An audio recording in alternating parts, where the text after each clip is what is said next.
Bonjour à tous, j'espère que vous allez bien. Je suis ravie de vous retrouver aujourd'hui dans une nouvelle vidéo où je vais vous présenter les associations patrons tissus que j'aimerais faire pour cet automne-hiver aussi je pense, ainsi que les inspirations que j'ai parce que j'ai pas mal de montées de tissus avec moi que j'avais dans mon stock et des tissus que j'ai récemment acquis, que je vous présenterai eux en fin de vidéo, avec les projets que j'aimerais coudre, mais il y a beaucoup de tissus et clairement je sais que je ne ferai pas du tout tous ces projets dans la saison, même si dans l'idéal ce serait ce que je veux faire. Et puis surtout l'automne-hiver, je me rends compte que de plus en plus j'apprécie tricoter quand il fait frais plutôt que de faire de la couture. Je sais pas pourquoi, c'est plus cocooning je trouve. Donc le premier projet que j'aimerais me faire, ce serait une sorte de soupule dans cette maille que j'avais acheté l'année dernière à Quartier des Tissus à Tours Sud. Donc c'est une maille qui est pas très extensible, pas autant que les mailles que je couds d'habitude, enfin pour faire des soupules en tout cas, que je couds d'habitude, et qui a un intérieur polaire. Donc ça c'est parfait pour l'hiver parce que je suis très frileuse et j'ai tendance à m'habiller pareil l'automne et l'hiver, ce qui est totalement bête puisque j'ai froid tout le temps. Mais du coup, avec un intérieur polaire, ce serait parfait pour l'hiver. Je pense partir pour le moment sur le Nicotop de Troubier Patterns que j'ai déjà fait de nombreuses fois, mais je le trouve quand même assez moulant. Donc peut-être le surtailler d'une ou deux tailles, ou sinon si vous avez des patrons de soupules que vous aimez bien, qui sont pas trop moulants mais qui sont pas non plus trop larges, n'hésitez pas à me le dire, j'irai voir ça. Mais voilà, au niveau de la composition, je ne l'ai pas comme je l'ai acheté en magasin. Au niveau des couleurs, c'est tout à fait ce que je porte. Ça irait avec toutes mes affaires et un soupule comme ça, avec ou sans col roulé. Je trouve que c'est parfait pour la saison.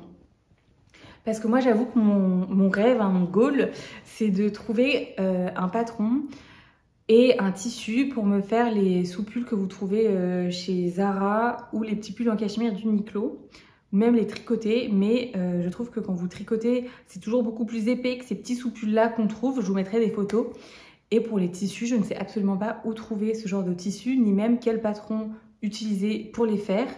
Donc si vous avez connaissance de patrons ou de tissus qui pourraient s'en rapprocher, surtout n'hésitez pas à me dire parce que c'est vraiment le genre de top que je mettrais tout le temps, tout le temps, tout le temps si j'en avais. Et je n'en ai pas. Donc voilà, ça m'intéresse. Voilà, on commence mal parce que j'ai déjà besoin de votre avis.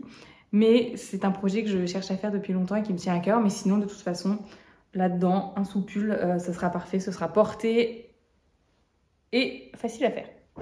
On poursuit avec un autre tissu que j'ai acheté il y a 2 ans maintenant, il me semble, que je n'ai toujours pas cousu. Il s'agit, je vous l'avais déjà présenté lorsque je l'avais acheté, d'une gabardine de laine.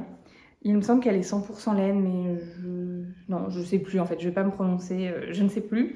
Je sais juste que je l'avais acheté chez So Tissu et elle n'est pas du tout élastane, ça je me souviens, parce qu'à ce moment-là, je ne voulais pas d'élastane ni de polyester, donc je pense quand même qu'elle est 100% tissu. Contrairement aux autres tissus que je vais vous présenter, celui-ci est lavé. Mais voilà, c'est une gabardine de laine noire, tout ce qu'il y a de plus simple. Comme vous pouvez le voir probablement à la caméra, il y a des poils de chat. C'est parce qu'ils traînent depuis 2 ans. Et vous pouvez les voir d'ailleurs que mes tissus, je les roule moi, pour les ranger. Donc c'est pour ça qu'ils ont des formes un peu particulières, sauf ceux que je viens de recevoir qui sont toujours pliés. Parce que je n'ai pas défait, j'avoue j'ai honte, mais je ne les ai pas dépliés. Mais celui-ci du coup et les autres de mon stock sont pliés en forme de boudin. J'avais vu ça, ça prend... Je sais pas parce que ah oui, j'aime pas quand on les plie, il y a toujours les formes, quand on vous déplie le tissu, il y a les marques de la pliure, alors que comme ça du coup je n'ai pas les marques. Toujours est-il que je ne me souviens pas combien j'ai de métrage. Je pense que j'ai entre 1,70 m et 2 m, puisque dans mon souvenir je voulais me faire un pantalon. Mais comme vous le savez maintenant, je préfère toujours faire des pantalons avec du polyester et de l'élastane. Donc c'est sûr que ce ne sera pas un pantalon, mais ce sera une jupe courte. Donc c'est vrai que c'est quand même dommage d'avoir cette quantité et faire une jupe courte parce que je vais avoir beaucoup de chutes, mais au moins ça me permettrait de le coudre. Alors pour le patron, je savais pas trop vers quel patron partir.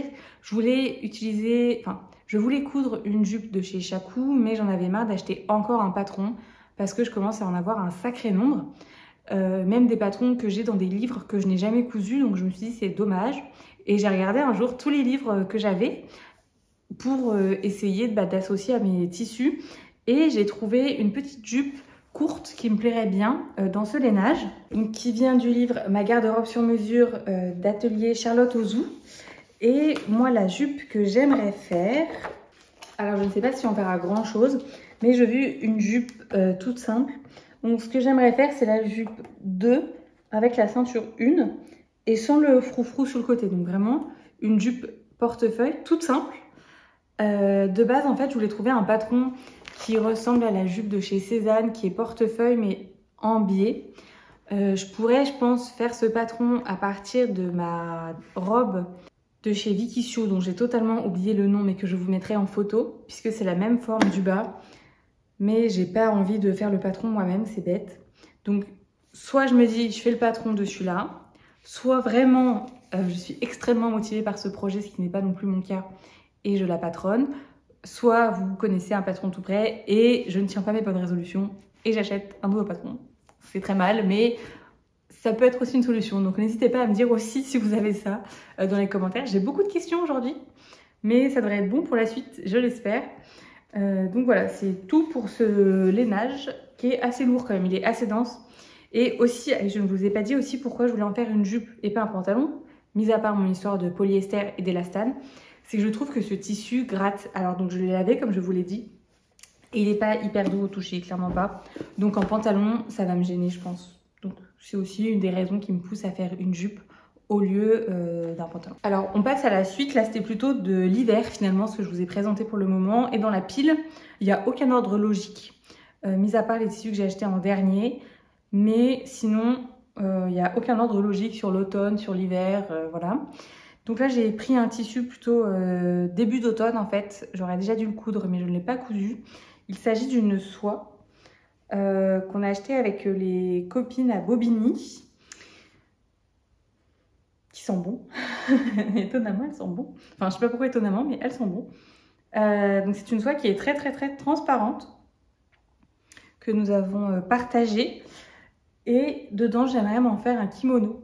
Tout simplement un kimono d'intérieur. Donc oui, c'est vrai que c'est plus trop la saison, je m'y prends un peu tard.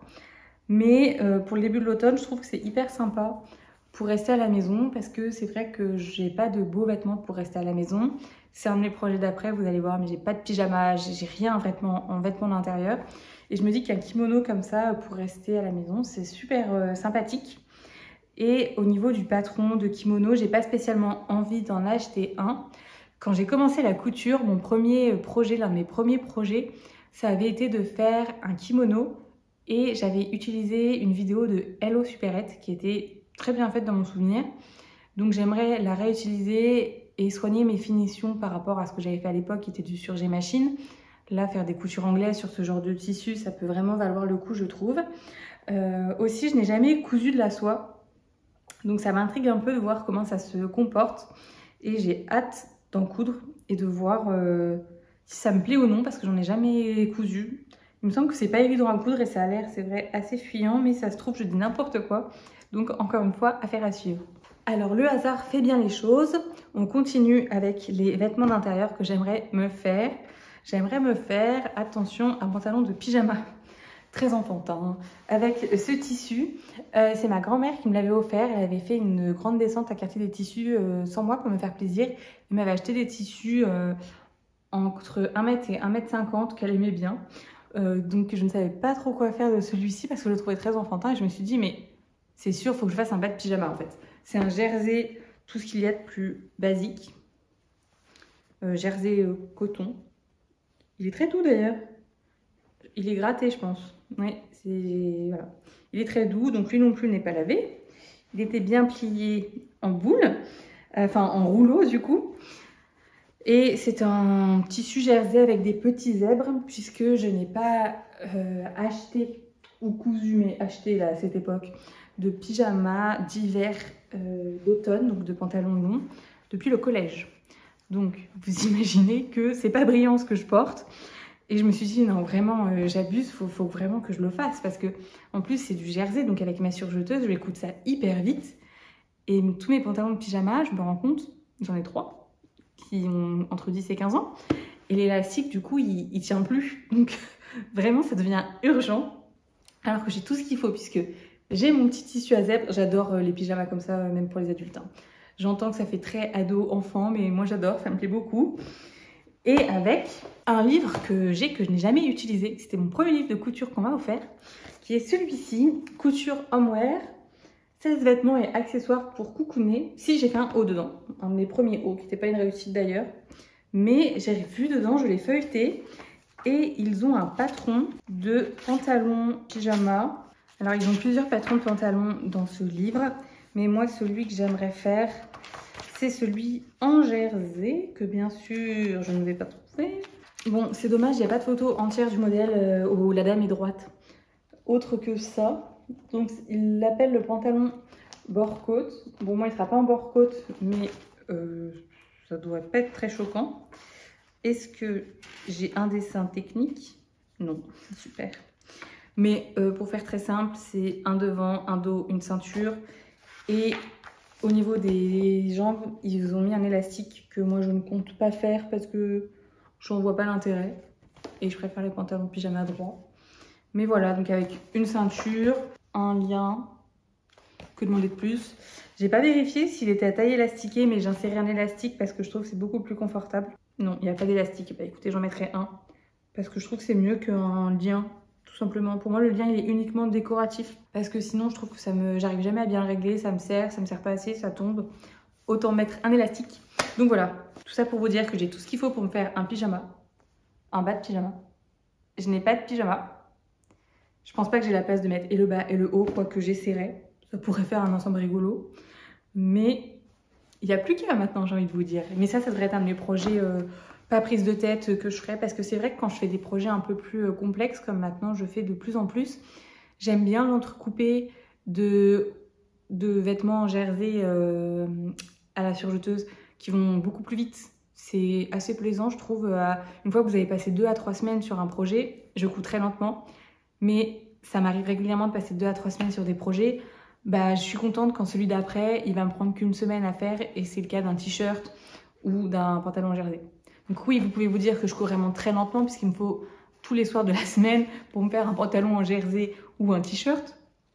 Mais c'est quand même beaucoup plus rapide que 2 à 3 semaines par rapport au fait où quand je fais des robes, des chemises, des pantalons tailleurs, ce genre de choses. Donc ça, je pense qu'il sera fait incessamment sous peu, je l'espère. Hop, on poursuit avec un autre tissu justement que ma grand-mère m'avait offert dans cette fameuse petite descente qu'elle avait fait à Quartier des Tissus à Tours Sud, qui était pareil roulé en boule juste à côté. C'est un... Eh bien, écoutez, je ne sais pas ce que c'est d'ailleurs. J'allais dire que c'est un Milano, mais non. C'est trop fin pour être un Milano. Je vous le montre en une épaisseur quand je l'aurai trouvé. Je pense qu'elle a pris 2 mètres de celui-ci, vu la quantité que j'ai. Il n'est pas lavé, pareil.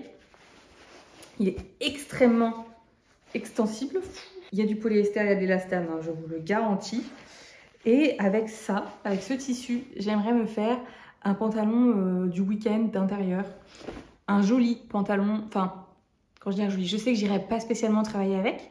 Mais vous savez, c'est le week-end, vous allez faire, je sais pas, vous allez à Castorama. Bah, en ce moment, je vais à Castorama. Bah, plutôt que de sortir à Castorama avec mon espèce de pantalon de travaux, j'enfile ça. Et je suis trop contente. Et je me sens bien. Donc, ça me tient à cœur de faire ça. Ça fait, pareil, 2 ans que je l'ai. Et j'avais déjà prévu à l'époque de faire le pantalon Juniper avec. Il me semble même que je vous en avais parlé sur cette chaîne. Et je ne l'ai toujours pas fait. Le pantalon Juniper de Studio Calico. Mais sachez que c'est toujours dans mes projets. Le patron a été imprimé en plus. Je l'ai déménagé. Donc il a vraiment plus qu'à être coupé, cousu. Et pareil, c'est pas le genre de pantalon qui devrait être très long puisqu'il n'a pas de braguette. Il a une taille élastiquée. Et il a une forme qui me plaît beaucoup. Vous ne le savez pas, mais on a été coupé, donc je ne sais absolument plus ce que je vous racontais. Je sais que je vous parlais du pantalon Juniper, en disant que ce serait mon pantalon parfait, version assez jolie, mais version chill. Ou sinon, quand je suis en télétravail, c'est trop le genre de pantalon que je mets. Parce que quand je suis en télétravail, j'aime pas mettre des pantalons qui ne sont pas à taille élastiquée. Voilà. Je sors jamais avec des pantalons à taille élastiquée, autre que pour faire mes courses. Du coup, j'en ai très peu. J'en ai 1 ou 2 qui commencent à vieillir. Et le pantalon de Juniper, du coup, il serait parfait. J'ai dit 45 fois du coup. Mais il serait parfait pour ce genre de situation. Et le tissu est très sympa. C'est vrai qu'avant je mettais beaucoup de pantalons comme ça, je pense que c'est pour ça que ma grand-mère a pensé à moi quand elle l'a vu. Maintenant j'en mets beaucoup moins, mais ça reste un motif qui me plaît.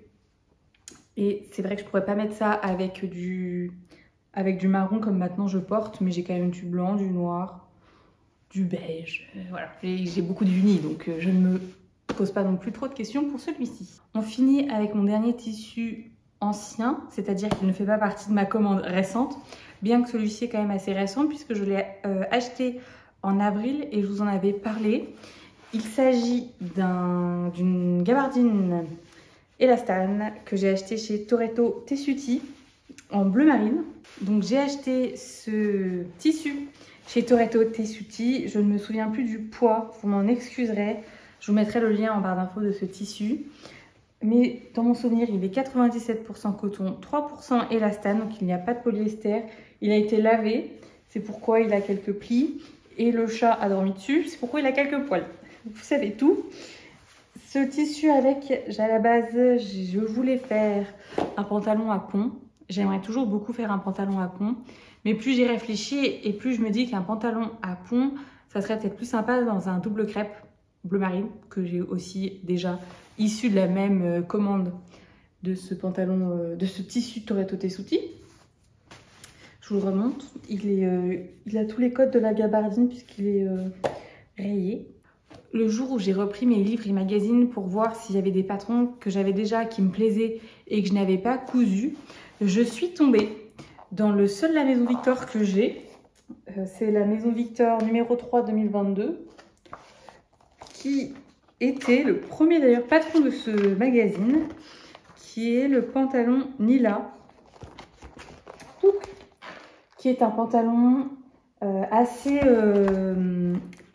proche du corps, avec, je vous le remontre, ce sera plus simple, 2 plis devant, 2 plis derrière, des poches.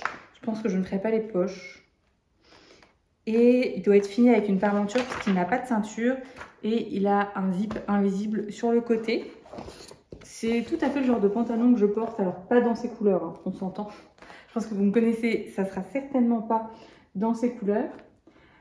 Donc en bleu marine, je me suis dit que ce serait parfait et j'ai vu que justement ce pantalon, il l'avait fait avec un tissu 87% coton, 3% élastane. Donc je me suis dit que ça me paraissait tout à fait adapté à ma gabardine et que je me ferais un pantalon à pont dans un autre type de tissu et que pour l'automne, ça pourrait être pas mal. Bien que je me rends compte, je vous présente pour l'automne, mais je me connais et je ne sais pas pourquoi, mais au printemps et l'été quand il fait pas beau, je vais porter du bleu marine et du bleu, même du bleu ciel, alors qu'en automne et en hiver, c'est vrai que j'ai un manteau de demi-saison bleu marine, mais sinon je ne vais jamais porter de bleu marine. Je ne sais pas pourquoi, mes pantalons bleu marine, je les porte même s'ils sont épais, hein. Je ne vais jamais les porter en automne-hiver, j'attends le début du printemps. Mais bon, peut-être que celui-ci sera une exception, je ne sais pas, je verrai. Vous pouvez voir d'ailleurs que les matières des tissus que je choisis pour mes pantalons, dans le commerce c'était pareil, je me tourne systématiquement vers les mêmes matières, peu importe la saison. Ce qui fait que l'été j'ai chaud et que l'hiver j'ai froid. C'est pas très malin, je le sais. Enfin, sauf quand il fait 40 et quand il fait moins 5, là oui, je dose. Mais sinon, j'ai tendance à prendre des pantalons de la même épaisseur tout au long de l'année et varier uniquement sur les couleurs.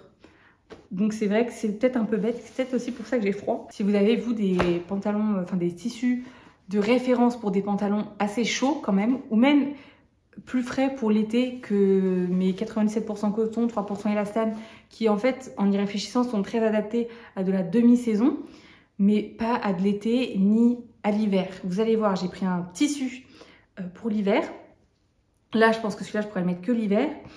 Mais c'est vrai que j'ai tendance à choisir toujours le même type de tissu et le même type de pantalon pour mes pantalons. Alors, on va passer au tissu que j'ai récemment commandé. J'avoue que je trouve que j'ai un petit peu abusé puisque j'ai commandé des tissus sans vraiment m'intéresser à ce que j'avais dans mon stock, alors que vous pouvez voir qu'avec tout ce que je vous ai montré, j'ai quand même de quoi m'occuper largement toute la saison. Donc c'est pour ça que je trouve que c'est un peu dommage que j'ai été racheter du tissu, sachant que j'avais amplement ce qu'il me fallait, mais c'est pas du tout pour faire le même type de projet. Donc l'un dans l'autre, ça va. Donc j'ai commandé sur 3 sites de tissus différents, dont un sur lequel je n'ai jamais entendu parler, que ce soit sur YouTube ou sur les réseaux sociaux, et sur lequel je n'avais jamais commandé. On va commencer par celui-ci. Il s'agit du site Tissu Actif, qui est, de ce que j'ai compris, un site allemand qui fait des tissus un peu spécifiques, techniques. Ils font des tissus lainage, beaucoup. Ils font ce qu'ils appellent des tissus médiévaux. J'ai regardé la composition, c'est des tissus à base de laine, donc je comprends pas très bien. C'est peut-être la traduction qui est pas optimale. Mais ce qui m'a intéressée sur ce site, c'est que j'adore les lainages de façon générale, mais que les lainages, c'est souvent très très cher. Alors que sur leur site à eux, je les trouvais plutôt abordables. C'est pourquoi j'ai voulu tester. Petite précision, pour commander sur ce site, vous pouvez uniquement commander en multiples de mètres. Donc si vous avez besoin de 1,50 m, vous prenez 2 mètres. C'est ce que j'ai fait. Donc finalement, je sais que je vais avoir pas mal de chutes sur mes projets. Peut-être l'occasion de faire rentrer une jupe ou ce genre de choses en plus, mais dans 50 cm, ça me semble assez juste. Par contre, il me semble que les frais de port étaient assez élevés, vers les 7 €. Enfin, c'est à peu près la même chose qu'en France, mais à un peu plus cher quand même.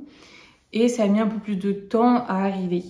Mais sinon, je suis très contente du service, du site et des produits qu'ils proposent. Moi, j'avais envie de commander beaucoup de choses. Ils ont justement une sorte de tissu qui a l'air pas mal pour faire les soupules dont je vous ai parlé tout à l'heure. Donc si jamais vous les avez déjà commandés, si vous avez déjà entendu parler de ce site, n'hésitez pas à me donner votre avis si ça l'intéresse, on ne sait jamais. Donc le premier tissu que j'ai commandé sur ce site, pour ne pas changer, c'est une gabardine de laine, encore une fois, noire.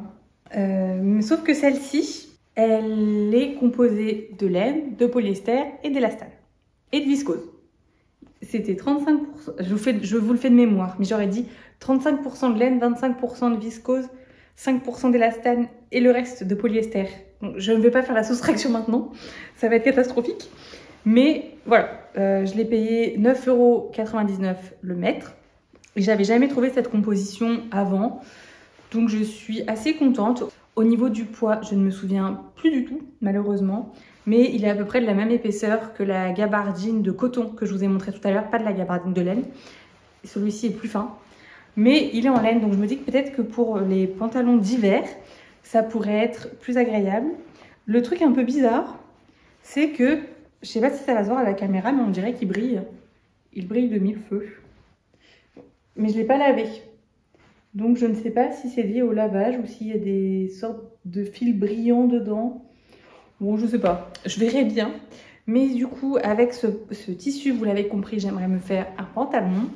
Et j'aimerais me refaire un pantalon Laura de chez Vicky Sue, que j'ai cousu le mois dernier et que je porte tout le temps. Il va vite être un peu fin malheureusement pour la saison fraîche, enfin froide, on va le dire. Pour l'automne, là ça va. Mais l'autre jour où il faisait 5 degrés et que je me déplace maintenant à vélo, j'ai dû mettre un collant dessous et j'étais plutôt pas mal. Ça va. Mais du coup, je sais que pour cet hiver, quand il fera vraiment frais, il sera un peu juste malheureusement, même avec des collants. Sinon, il faudra que je mette des collants très épais dessous. C'est pourquoi je voulais m'en refaire un en laine et en noir, parce que moi, les pantalons noirs de ce genre-là, c'est vraiment ce que je porte au quotidien le plus souvent. C'est hyper simple à sortir, même avec un pull en tricot comme ça que j'ai, ou un de mes fameux futurs sous-pulls, ou une chemise, ou vraiment énormément de choses. Je trouve que c'est super. Donc j'aimerais me refaire un pantalon Laura. J'adore ce modèle, je suis super contente. Donc je me dis en version un peu plus chaude. A priori avec des micro-paillettes, on ne sait pas pourquoi, mais avec des micro-paillettes. On verra tout ça, si du coup je suis satisfaite ou non de ce tissu. Mais pour le moment, pour le prix et la composition et l'allure du tissu, je n'ai rien à redire. Bien au contraire, même je suis très contente du prix. Et d'ailleurs, si vous trouvez ce genre de composition sur d'autres sites, n'hésitez pas à me faire signe, je serai là. On enchaîne avec un autre lainage que j'ai acheté sur ce site, puisque j'ai commandé 2 tissus sur ce site, puisque je me cherchais un lainage blanc, mais pas non plus hors de prix. Donc j'ai trouvé sur ce site un tissu, il s'appelle, je sais plus si c'est le Anna ou le Gabi, c'est le moins cher des deux. Il était à 17 € le mètre. Et ce tissu blanc que je vais vous montrer est composé à 80% de laine, 15% de polyester et 5% de cachemire. Donc forcément, le prix pour la composition, j'ai trouvé que c'était incroyable. Et avec, j'aimerais me faire un manteau de demi-saison. Donc il faut vraiment que je m'active. Ce sera dans mes projets assez récents. Vous allez voir, j'ai une autre veste à faire, qui est mon prochain projet. Après, je pense que je ferai un pantalon pyjama ou un sous-pull ou vraiment un truc jersey pour me changer la tête. Un manteau là-dedans. Enfin, un manteau de demi-saison. Parce que j'ai prévu de le doubler dans du coton Et moi, les manteaux d'hiver, il me faut absolument une doublure molletonnée. Donc je ne coupe pas mes manteaux de plein hiver parce que, comme je vous l'ai dit, je suis très frileuse. Et même souvent l'hiver, je vais mettre des manteaux donc laine avec là à l'intérieur les doublures molletonnées. D'ailleurs sur ce site-là, ils disent des doublures molletonnées, mais bon bref. Et en plus, je vais mettre les mini doudounes Uniqlo dessous. Et là, peut-être que j'aurai pas froid. Donc bon, c'est pourquoi là, ça va vraiment être de la demi-saison. Voici la chose. Donc là, vous voyez l'endroit, l'envers. Et avec, j'aimerais me faire un manteau d'inspiration Cézanne. Je suis hyper contente de ce tissu, en vrai, pour le prix que je l'ai payé. Trop contente. Il faudra juste que je regarde comment le laver. Je pense pas que j'irai me le mettre en machine. Sinon, je le laverai à plat. Bon, on verra. Mais je vous mettrai la photo du manteau sur lequel je bave depuis 3 mois. Et que je me suis dit que j'allais reproduire parce que je l'ai vu. Il me semble pas très compliqué. À la différence que ce sera juste vraiment inspiration, puisque moi, tout ce qui est côté oversize, je suis petite et de façon générale, je trouve que ça ne me va pas très bien, ça me grossit, ça me tasse, il n'y a rien qui va sur côté oversize chez moi et j'aime pas ce style, donc j'aimerais le faire droit. Et pour ça, j'ai commandé le patron du manteau Winco de ma petite mercerie, que je pense juste allonger de 10-15 cm, je verrai, et modifier les poches pour me faire ce genre de manteau. Ça n'a pas du tout l'air d'être un manteau compliqué à faire, donc j'espère que ça sera le cas. Je me dis dans ce lainage blanc, je serais trop bien. J'ai jamais eu de manteau blanc, donc il y a un début à tout. Et pour la demi-saison, pour le moment, je mets un manteau bleu que ma soeur m'avait offert il y a très longtemps, qui est en polyester, donc il n'est pas chaud. Et je me dis que ça me ferait un change avec ça et la veste de demi-saison que j'aimerais vous présenter juste après. Je serais trop bien. Je serais rhabillée pour la saison. Donc ça me paraît très ambitieux quand même, hein, tous ces projets-là. Faut que je me calme. Et je ne vous ai pas dit, mais j'en ai pris 2 mètres puisque j'aurais voulu prendre 1,50 m. Je pense que j'aurais pris non, 1,60 m, 1,70 m. Sauf que, bah, comme je vous l'ai dit, c'est vendu par multiples de 1 mètre, ou 2 mètres, ou 3 mètres, etc. Du coup, j'ai pris 2 mètres. Ensuite, j'ai fait une commande sur Toretto Tessuti, mon nouveau site de tissu préféré, n'est-ce pas? Donc tout d'abord, j'ai pris, roulement de tambour, 2 doublures. C'est des popelines 100% coton à 7 € le mètre, entre 7 et 8 € le mètre. Donc là, j'ai pris 1,50 m pour doubler mon futur manteau blanc. C'est pas le même blanc. Enfin bon, je m'en doutais hein, que ce serait pas exactement le même blanc. Mais ce sera à l'intérieur, ça ne choquera personne. Voilà, c'est clairement pas le même blanc. Hein. Mais au moins, vous voyez d'ailleurs la couleur de celui-ci qui s'appelait blanc naturel et ça qui s'appelait blanc blanc. Donc je disais que ça ne choquera personne, même pas moi je pense. Mais voilà, j'ai envie de le doubler avec du coton parce que je vais vous dire mon plus gros problème, c'est que de façon générale, même si j'ai froid, le polyester m'a fait beaucoup transpirer. Il y a du polyester dans mon lainage et je ne voyais pas du coup faire une doublure en polyester parce que les blazers que j'ai cousus l'année dernière, que j'adore, qui sont en laine, mais la doublure est en polyester, je ne sais pas comment les laver à part les amener au teinturier, mais du coup ça me ferait les emmener au teinturier toutes les 2 semaines. Puisqu'ils ne sentent pas très bon, n'est-ce pas? Mais ils ne passent pas en machine, puisque mes lainages ne passent pas en machine.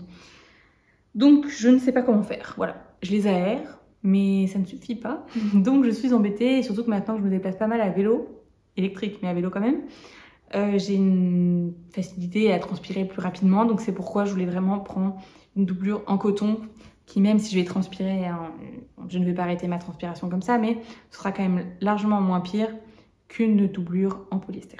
Voilà pour cette première doublure. Cette deuxième doublure en noir, j'ai pris un peu moins, j'ai dû prendre 1 mètre. Elle va aller avec mon dernier tissu, on s'approche de la fin, rassurez-vous. Le dernier tissu que j'ai commandé sur un autre site, que je vous montrerai, hop, je le mets avec. Et j'ai pris un autre tissu sur Toretto Tessuti. Je me rends compte que j'ai beaucoup trop de projets, ça va pas du tout, mais bon bref. J'ai commandé un crêpe. J'ai même pas enlevé le truc parce que je me dis il est bien plié, j'en profite. Et comme ça, je sais qu'il n'est pas lavé. C'est un crêpe blanc qui, je ne me souviens absolument plus du prix. Je sais que c'est un crêpe 100% polyester, lui pour le coup, donc je vais transpirer. Mais il est superbe. Il est magnifique. J'adore Toretto Tessuti. J'essaie de vous le montrer en une épaisseur. C'est un crêpe plutôt épais. Hein. Moi, je cherche pas des crêpes fins.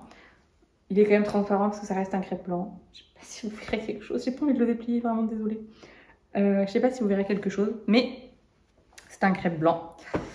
Je vous mettrai le lien pareil en barre d'infos puisque j'ai oublié le poids, la composition je vous l'ai donné, mais j'ai oublié le poids. Je trouve que c'est un crêpe de très belle qualité pour du polyester en plus. Enfin, toi, tous tes outils, ils sont pas donnés non plus, mais je trouve qu'ils sont trop beaux. Donc voilà, et avec ça, je vous ai pas dit ce que je voulais en faire.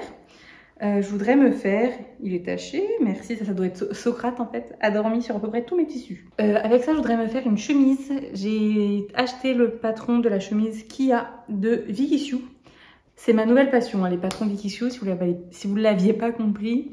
J'ai cousu 2 patrons de cette marque, le pantalon Laura et la robe Emily dont je vous ai parlé tout à l'heure pour la jupe.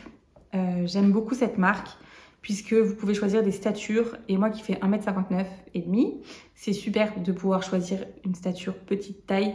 Les patrons, enfin c'est les patrons qui vraiment me vont le mieux depuis que je me suis mise à la couture. Ils sont bien finis, ils sont bien expliqués, enfin pour moi c'est un bonheur de les coudre, même s'ils sont longs, je vais pas vous mentir. Ils sont plus longs que les patrons que je fais d'habitude, mais je suis bluffée par la qualité et le tombé des vêtements. J'ai pas trouvé mieux pour le moment.